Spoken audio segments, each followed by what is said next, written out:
adjustments can be good. So have you ever dealt in a situation where it was just like, it threw you off like, whoa? I guess I'll speak to the positive aspect because it was a positive unexpected and it came from technically a negative place, so to speak. I don't want to say like negative. When I launched the brand in January, and I've been working on it since July of last year, ironing it out from concept to idea to actually doing the recordings and working with folks and getting the yeses.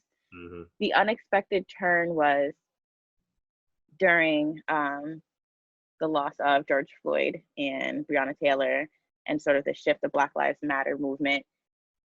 There was a lot more people looking for resources for Black men and especially mental health resources. Mm-hmm. With that, I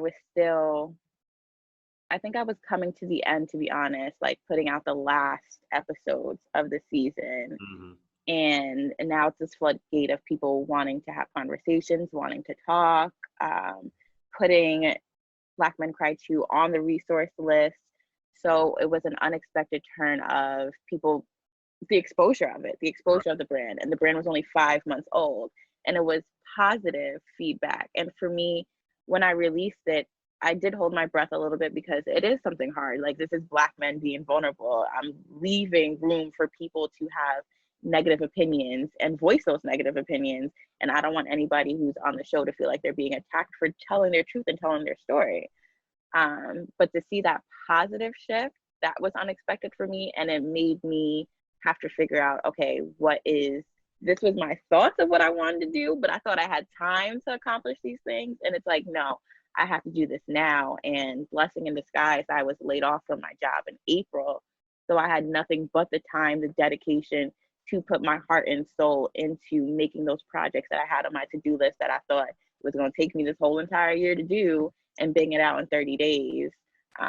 So that was like a positive shift that I had with the brand, cultivating those relationships, being able to produce the Instagram lives thanks to quarantine. Everybody's in the house. So now I have the opportunity to grab these people, get an hour of their time, have these open dialogues, forge these conversations to happen in people's internal relationships. Watching people reach out asking for where can I find therapists, where can I find this, and helping aid people in their healing process, which is the whole purpose behind Black Men Cry Too. Right. And as I always say, we love to see it. I feel like I didn't coin that phrase, but I feel like it's definitely good to see that because people sometimes, with the whole quarantine stuff and, when it first started, I tell my friends all the time, looking back on it, quarantine was actually low-key kind of fun, but living through it, it was like, bruh, like really? Like, it was just looking back, like the way we used to be doing stuff or like, some people come over here and do like little stuff like that. Now we wasn't, wild and, like this in the house. But you still had people over, do a little stuff, and it was just interesting so much that you was able to see during that time. So many people's brands shot up during that time, Mm-hmm. and the one dude, I can't think of his name, he was DJing for like 12 hours or 9 hours or something crazy like that. The one that had like Michelle Obama come in, I forget his name too. Yeah. Yeah, like it was so much that happened. So that's why for me, I just always, and it's so simple, but when stuff happens to me, good or bad, typically bad, of course, I stop and say, okay, what is this trying to tell me? Like, it's been times where we be late to work and we'll say, well, oh, it was bad traffic. But what if you would have been the one in that accident? You